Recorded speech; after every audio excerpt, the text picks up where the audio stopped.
히브리서 4장 12절에서 13절 말씀입니다. 우리 두 구절이니까 합독하겠습니다. 시작.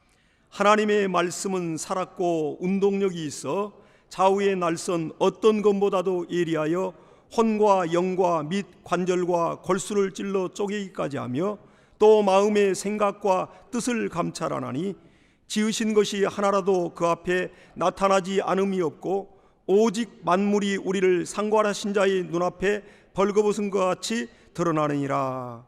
아멘.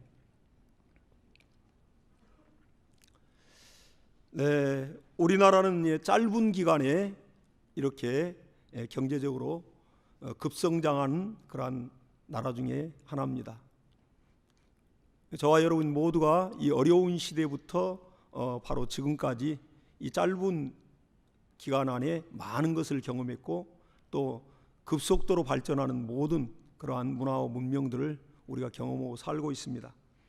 이 산업 사회를 지나서 이제 정보화 시대를 또 지나서 지금은 이제 4차 산업혁명 또한 인공지능 시대까지 왔습니다. 그런데 여기에 발맞춰서 또 한국 교회도 이렇게 급성장하고 굉장히 큰 부흥을 이루었습니다. 그 부흥을 이룬 이면에 많은 폐해도 또 많았죠. 역시 또 이러한 선진국 대열 아래 들어선 우리나라도 또 그 이면에는 이렇게 급성장하고 또한 그러한 가운데 선진 문물을 또 이렇게 여과 없이 받아들이면서 또한 안 좋은 그러한 사회적인 그런 악영향도 많이 있습니다.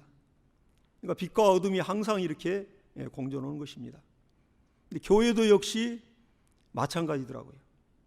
그렇기 때문에 이렇게 교회가 성장할 때 정말 우리는 그 어려운 때 7, 80년도 그 산업 사회를 이루어가면서 이제 경제 개발 5개년 계획을 세우면서 막 엄청나게 밀어붙일 때 아닙니까? 급속도로 성장했습니다. 그리고 잘 살아보세 하면서 막 새마을 노래가 막 시골 방방 곳곳까지 다 울려 퍼졌고 이러한 정신 개조까지 일어나면서 또 생활 이러한 문화적인 그런 혁명도 가져왔습니다. 그때 그 어려운 때에 이제 젊은이들이 다 대도시로 막 몰려오는 겁니다. 시골에서 먹고 살 것이 없으니까. 또 지방마다 산업시설이 없는 그러한 또한 지방들은 서울로 이렇게 막 모여들었죠. 그러다 보면 서울의 인구가 또 대도시 인구가 막 급증하게 되고 그러면서 그 가운데서 또 역시 선교사들의 그러한 또 피와 땀이 그리고 또 순교자들의 피가 뿌려진 그런 가운데서 교회 또한 성장과 맞물려서 힘있게 막 성장을 했습니다. 그러니까 이렇게 산업사회에서 참 시골에서 서울로 객지 생활을 하면서 정말 그 척박한 곳에서 이겨내려다 보니까 굉장히 마음이 곤고하고 외롭고 고독한 겁니다. 고향을 떠나서 그 가운데 또 교회에서 전도하면서 그때 당시 심령도 가난하고 또 환경도 가난할 때입니다. 하나님 말씀에 심령이 가난한 자는 천국이죠 이것이 하더니 그 마음들이 참 갈급해 있었어요. 그래서 그렇게 복음도 잘 들어갔습니다. 어렵고 힘든 일이 너무 많기 때문에 아파도 바로 병원에 갈 돈도 없는 사람이 수두룩했고 여러 가지 정말 불편한 것이 이루 말할 수 없었죠. 그렇기 때문에 오로지 하나님만을 의지하는 겁니다. 그래도 교회 가면 그렇게 예수 사랑으로 뜨겁게 맞이해 주니까 그렇게 교회가 막 부흥하고 그리고 또한 산 골짜기마다 이러한 기도원들이 막 들어서면서 산상 집회가 열리고 굉장한 기도원이 그 역사가 막 부흥을 했습니다. 교회는 교회대로 또 이러한 부흥성에 부흥 사경회를 하면서 막 모여들기 시작했습니다. 그때 당시 이렇게 보면 길 가다가 이러한 전봇대에 보면 막 붙어서 펄럭이는 것이 어느 교회의 부흥 사경회 강사 누구누구 하면서 막 오라 와보라 하면서 그렇게 많이 전단지가 붙어 있었거든요. 그리고 그때는 정말 여러 가지 어려움이 있을 때마다 일단 예수를 믿고 믿음이 들어가면 고난이 오면, 어려움이 오면, 여러 가지 문제가 생기면 보따리 싸들고 막 기도원으로 달려가서 끝장을 보고 옵니다. 금식을 하면서 막 하나님 막 붙들고, 야곱이 야복강가에서 그렇게 하나님을 강력히 붙들고 씨름 얻은 것 같이 막 그렇게 전투적으로 필사적으로 하나님을 의지했거든요. 성령의 은혜는 강력했고 하나님의 기록된 말씀대로 되어지는 그러한 이적과 간증들은 여기저기서 막 터졌습니다. 심령들이 너무너무 뜨거웠죠. 형편은 가난하고 어렵고 힘들고 불편한 것이 너무 많은데 심령은 천국이었습니다. 그렇게 어려운 시대를 믿음으로 이어왔거든요. 그러나 요즘은 어떻습니까? 정말 신앙생활 10년 또 20, 30년, 40년, 50년 하신 분들도 계십니다. 모든 이 과정을 같이 겪어왔기 때문에 그때 정말 그 은혜 가운데서 하나님을 의지했던 그러한 때가 아마 좋은 추억으로 이렇게 남아있을 겁니다.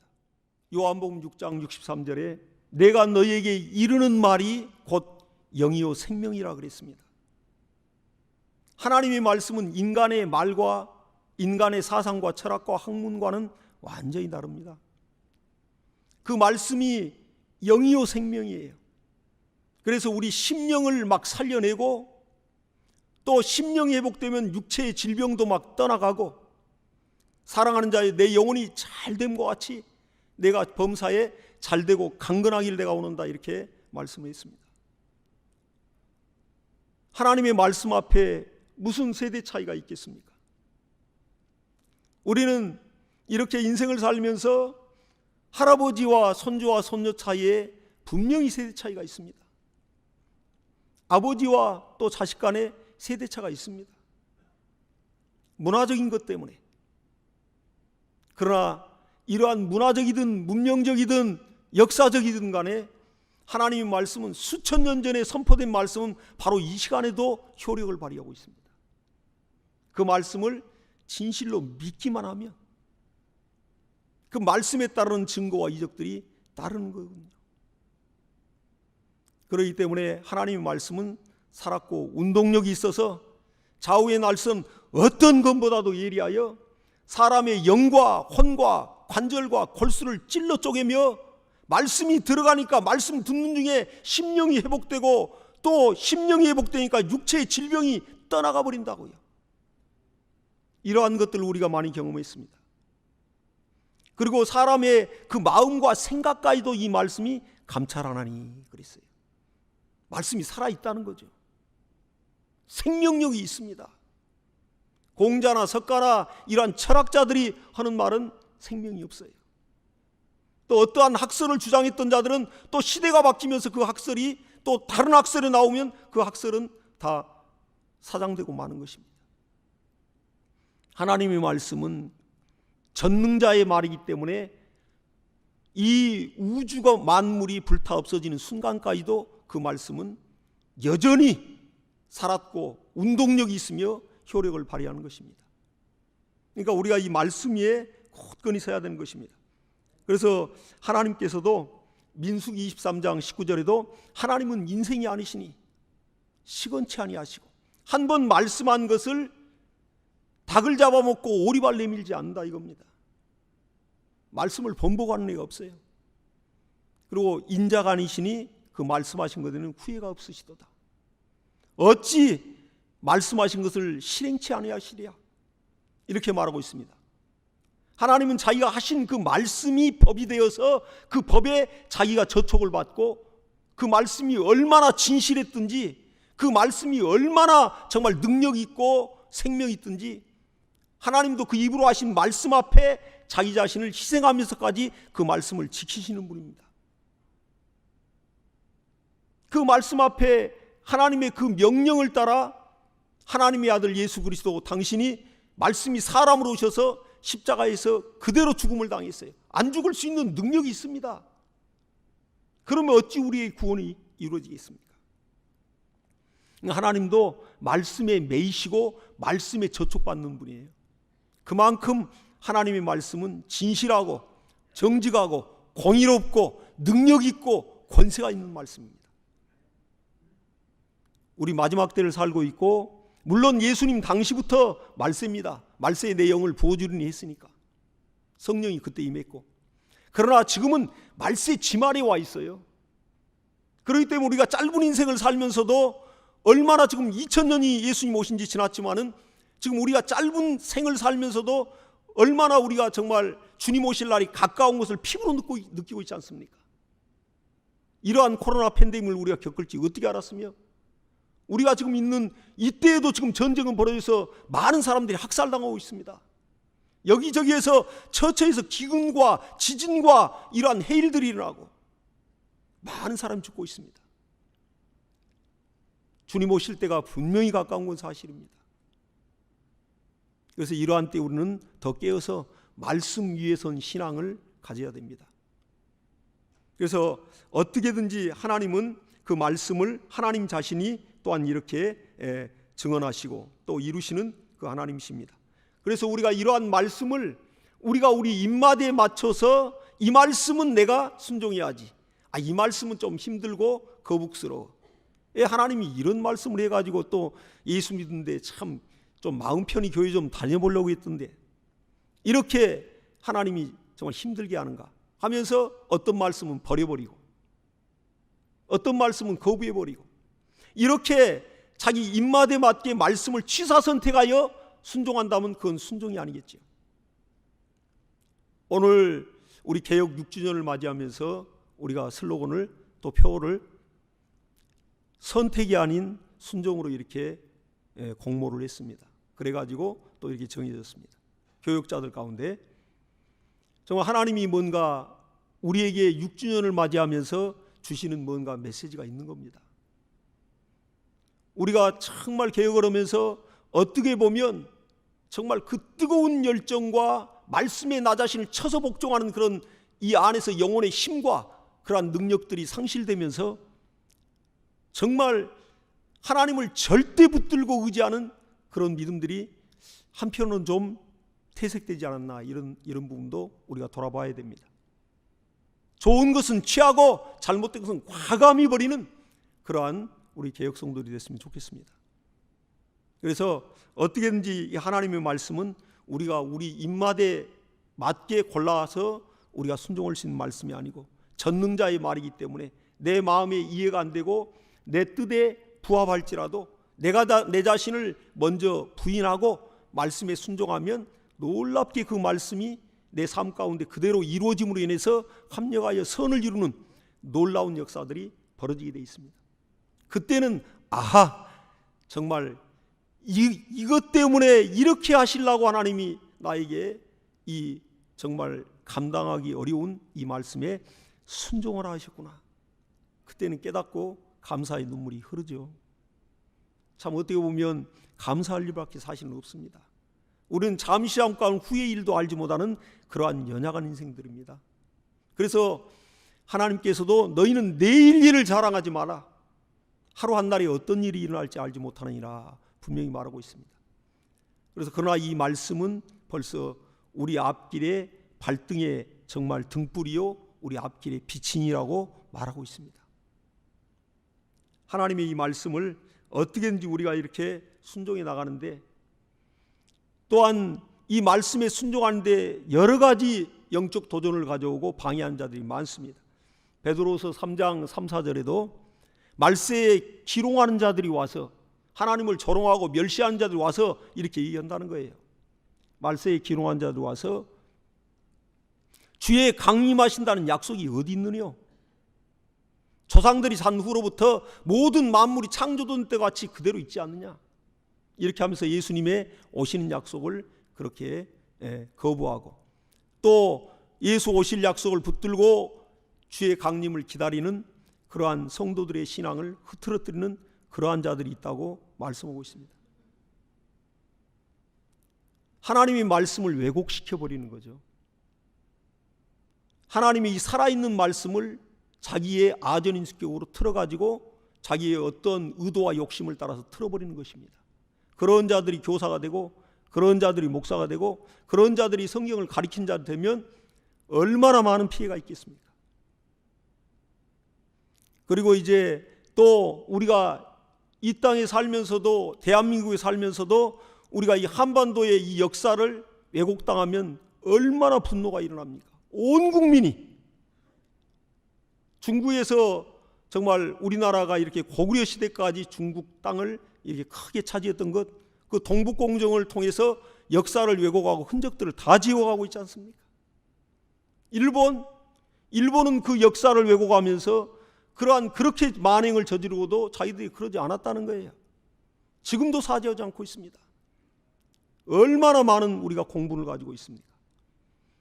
이런 역사만 사실을, 팩트를 왜곡해도 사람이 분노하고 견딜 수가 없거늘 영혼을 지옥으로 보냈다가 천국으로 끌어갈 하나님의 이 말씀을, 전능자의 말을 감히 피조물 따위가 왜곡시킬 때 얼마나 하나님은 진노하실까요? 요즘 나는 신이다 하는 이러한 다큐가 지금 막 방영되면서, 물론 옛날에 PD수첩에서 이단 적그리스도들의 이러한 모든 것들을 많이 방영했습니다. 근데 그 이후로도 계속 엄청나게 범죄를 하고 많은 사람들의 영혼을 사냥질하니까 하나님이 때가 되니까 완전하게 발가벗겨서 다 드러내서 이제 이렇게 정말 손을 쓰시는 것 같아요. 많은 사람들이 지금 이렇게 정말 뜨거운 아주 이슈가 되고 있습니다. 이러한 이단과 적그리스도들, 지금 말세 지말에 와 있기 때문에 마귀는 자기 때가 얼마 남지 아니함을 알고 크게 분내어 지금 너희에게 내려갔다고 말씀하고 있습니다. 땅과 바다는 화가 있을진저, 분명히 요한계시록에 지금 말하고 있죠. 그래서 우리가 이때 정말 말세 지말에 깨어있지 않으면 정말 어떻게 미혹당할지 모르는 것입니다. 그러니까 우리 신앙은 열심도 좋지만은 그 열정은 성령으로 인하여, 진리로 인하여 확실히 있어야 됩니다. 그러나 냉철한 이성을 가지고 하나님의 말씀을 우리가 상고하고 이 기록된 말씀을 벗어나지 아니하리라. 내가 어떠한 신비한 체험을 했다 할지라도 말씀이 우선입니다. 이단과 적그리스도들의 공통점이 뭐냐면 자기가 돌을 닦다가, 자기가 기도하다가 어떤 걸 깨닫고 어떤 걸 보았고 어떤 걸 음성을 들었고 했다는 거예요. 그리고 또 남보다 성경을 내가 2000번을 봤다는 겁니다. 그게 사실인지 거짓말인지 알 수는 없지만 모든 것이 다 거짓이잖아요. 지금 드러난 거 보니까. 근데 거기에 들어있는 자들은 아직도 순진우매해가지고 아직도 그 교주를 따르고 있잖아요. 사람같이 똑똑한 것 같지만 사람같이 우매한 것이 없습니다. 이게 쇠뇌라는 게 이렇게 무섭고, 이렇게 정말 사람들이 어떠한 논리에 그냥 젖어들면 어떤 판단 능력을 잃어버립니다. 옳고 그름을 잃어버립니다. 그들이 공통적인 게 하나님의 말씀을 비유로 풀어요. 언제든지 아전인수격으로 자기가 목적은 대로 틀어갈 수 있으니까. 그리고 성경 공부를 치열하게, 아주 치밀하게 가르칩니다. 그리고 처음 전도할 때는 어떻게든지 정말 친절하게 간슬게 다 빼주면서 그렇게 전도한다고요. 그러니까 거기에 사랑을 경험하지 못한 사람들이 각박한 세상에서 팍팍 넘어가되, 그들은 할 수만 있으면 미띠한 자들을 전도하지 않습니다. 그래도 성경 한번 보고 성경에 의문을 가진 사람들을 그들은 성경 공부로 끌어가요. 대체적으로 거기 이단과 적그리스도의 그러한 교회들이 빠져있는 사람들을 보면, 그러한 청년들, 젊은이들을 보면 대체적으로 기독교인의 가정들의 자녀들이 많습니다. 저도 옛날에 청년사역할 때 정말 그때 그런 곳에 들어가 있는 형제를 또 자매를 살리기 위해서 막 가서 이렇게 어떻게 보고 오면 이상한 걸 가르쳐요. 근데 뭔가 그것을 정말 설득하기 위해서는 그러한 이것들이 무엇을 가르치는가, 그래도 알아야 우리가 정말 가지고 있는 정통적인 신앙을 가지고 진리체계를 가지고 뭔가 대항을 하죠. 그러고서는 어떤 형제는 또 하나님의 교회에 빠져가지고, 어떤 형제는 또한 정말 이러한 이단 적그리스도 사상 JMS 같은 데 빠져가지고, 거기 가면 아주 젊은이들이 막 청춘 남녀들이 아주 화려하게 많죠. JMS 같은 경우는 어떻습니까? 초등학교밖에 안 나온 그 교주가 처음 시작할 때, 신촌에서 시작할 때 가장 명문대생들을 골라가지고 포섭을 했습니다. 그러고 나서 그 친구들이 또 친구들을 전도하면서 신촌 일대의 대학가를 다 휩쓸었어요. 그리고 전국적으로 이제 대학생 세계 선교회를 만들었습니다. 타겟을 지성인들, 젊은이들을 타겟을 잡았다니까요. 그리고는 그들을 성경 공부를 시키면서 가랑비 어쩌듯이 가르치면서 30개론 단계별로 가르쳐가면서 나중에 성경을 보는 관을 바꿔버린 겁니다. 그럼 마지막에는 이제 마지막 단계에서는 이제 교주가 이제 수면에 떠오르죠. 삼위 하나님 자리에 그가 꼭 들어가게 되어 있습니다. 이단과 이 적그리스도들은. 신천지 이만희 보혜사 성령이라 하지 않습니까? 이재록이 자기가 보혜사 성령이라 하지 않습니까? 그리고 또 영잔치를 하면서 그때 자기가 또 하나님 성부와 성자를 불러드린다는 거예요. 그리고 강단에다가 이렇게 크리스탈로 만들어 놓은 의자를 또 이렇게 놓고 여기는 성부님이 지금 성부 하나님이 와 계시고 성자 하나님이 와 계시고 자기가 성령이라는 겁니다. 그래도 사람들이 막 열광을 하지 않습니까? 열광을. 그 초등학교밖에 안 나온 그 교주가 그 명문대생들로부터 시작하여 그 젊은이들 한참 배우는 또 지성인들 또 사회 각계각층의 아주 엘리트들 다 그들이 다 팍팍 넘어갔습니다. 그것은 우리가 볼 때 그 사람 하는 거 보면 어눌하죠. 발음도 불분명하죠. 생긴 것도 어떻게 보면 그다지 못생겼죠. 별것도 없어요. 보면 외모는. 근데 어떻게 그 많은 사람들이 똑똑한 사람들이 다 그리 넘어가는가? 오늘 본문의 말씀과 같이 우리가 이 하나님의 말씀을 성령으로 인치지 않으면 이런 일들이 벌어집니다. 그래서 요한일서 4장 1, 3절에도 사랑하는 자들아 영들을 다 믿지 말라. 하나님의 영인가 아닌가를 시험해보라 그랬습니다. 하나님의 영은 이로써 알지니 예수께서 육체로 오심을 인정하는 시인하는 자들마다 하나님의 영이요 그리고 예수를 육체로 오신 걸 시인하지 아니한 영들마다 곧 적그리스도의 영이니 오리라 했는데 벌써 세상에 있느니라 이렇게 말하고 있습니다. 예수가 말씀이 육신으로 온 것을 부인하는 자, 예수 그리스도는 사람들은 아무리 신령해도 아무리 정말 능력이 있어도 죽으면 한 줌의 흙으로 만들었으니 창세기 3장 19절의 말씀과 같이 너희는 흙이니 흙으로 돌아갈지니라 그랬습니다.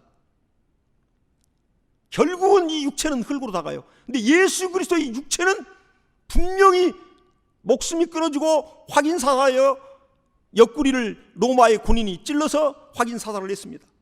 그리고 무덤에 넣었어요. 3일간 무덤에 있었습니다.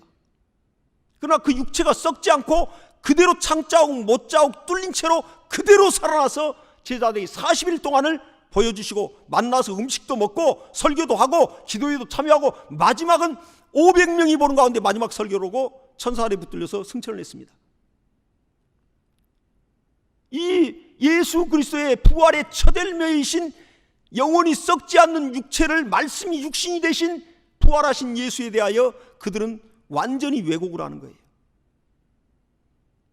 그래서 남녀가 결합하지 않고 어떻게 생물학적으로 사람이 나올 수 있냐 이렇게 질문을 한다고요. 첫 질문이.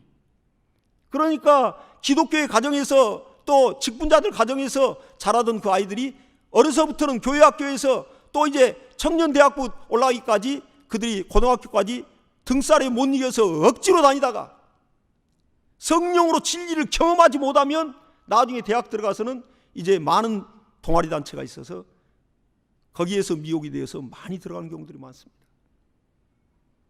그래서 우리가 정말 자녀들을 이렇게 우리가 참 교육할 때 우리나라 같이 세상에 교육열이 아주 뜨거운 나라가 어디 있겠습니까? 세계 1위를 다툽니다. 미국의 대통령이 아주 알아줄 정도니까. 그러니까 부모가 허리띠를 졸라매면서도 자식 가르치고 잘 되기 위해서 공부에는 아주 목숨을 걸어요. 옛날에 뉴스에 보니까 어떤 어머니는 자식 그 고액 과외를 시키려고 노래방에서 이렇게 주점에서 세상에 몸을 팔아가면서 자식을 가르치고 그 뉴스에 나왔습니다. 그 정도로 지금 사교육에 이러한 비용들이 많이 들어가죠. 내 자식만큼은 어떻게든 남보다 더 많이 가르치겠다는 그 열정들이 대단합니다. 목숨을 걸어요. 자식들 공부에는. 그러나 자식의 인성교육과 자신의 영혼이 지옥으로 갈지 천국으로 갈지 모르는 그 신앙교육은 거기에는 정말로 너무나 가볍게 여기고 너무나 정말 무감각하고 때로는 관심도 없는 부모들도 왔습니다. 예수를 믿는다는데 본인의 믿음은 과연 어떠할까? 천국을 인정하는 것인지 정말 무서운 일 아니겠습니까? 우리가 정말 자녀들의 영혼 또 가족들의 영혼 정말 거기에 목숨 걸어야 됩니다. 천국과 지옥이 분명하기 때문에 그렇습니다. 영의 세계가 확실하고요. 그래서 예수님께서도 지금 골고다 언덕을 십자가를 지면서 올라가시면서 예수님이 말씀하시는 겁니다. 제자들이 따르면서 울면서 가슴을 치면서 가요. 그 여제자들을 향해서 예수님이 그 헐떡이는 십자가를 지면서 헐떡거리면서 막 쓰러져 가면서 하시는 말씀이 제발 나를 위하여 울지 말고 나는 아버지 뜻대로 가지만은 너와 내 자녀를 위하여 울라. 이렇게 주님 말씀했습니다. 우리 신앙생활이 종교생활이라면요 괜찮아요. 하나님이 없다면, 천국과 지옥이 없다면 괜찮습니다. 마음 수양하기 위해서 교회 나와도 좋고요. 그러나 우리는 종교가 아니라 신앙입니다. 죽고 사는 문제입니다. 그렇기 때문에 우리가 어떻게든 깨어서 정말 가정과 자녀와 자손들을 위하여 정말로 가정에서부터 믿음의 본을 보이고 눈물로 기도하는 길밖에 없어요. 하나님이 그들의 성령이 강력히 임하여 말씀을 들을 때 성령으로 인쳐지고 말씀이 육신으로 오신 예수를 경험하도록 그렇게 우리는 정말로 믿음으로 무릎으로 그렇게 하나님을 섬겨야 되겠습니다. 오늘 이제 성찬도 행할 텐데 주님께서도 내가 너희를 위하여 피 흘렸으니 내가 오는 날까지 이것을 기념을 해야 했습니다. 그걸 뭘 말하겠습니까? 분명히 사람은 정말로 은혜를 까먹기 때문에 그렇습니다. 그걸 주님이 아셔요. 그래서 주님 오신 날까지 성찬을 통하여 주께서 우리를 위하여 피 흘리시고 목숨 주신 사실을 기념하면서 신앙을 다시 한번 되새기고 경성하고 깨일하는 것입니다. 오늘도 마찬가지입니다. 우리가 이렇게 이러한 마음으로 이 말세지 말에 나와 내 가정 내 자손들은 참으로 믿음을 지켜서 하나님 앞에 귀하게 쓰임받는 가정 되리라 결단하는 귀한 시간 되도록 기도하겠습니다. 잠깐 기도하겠습니다. 하나님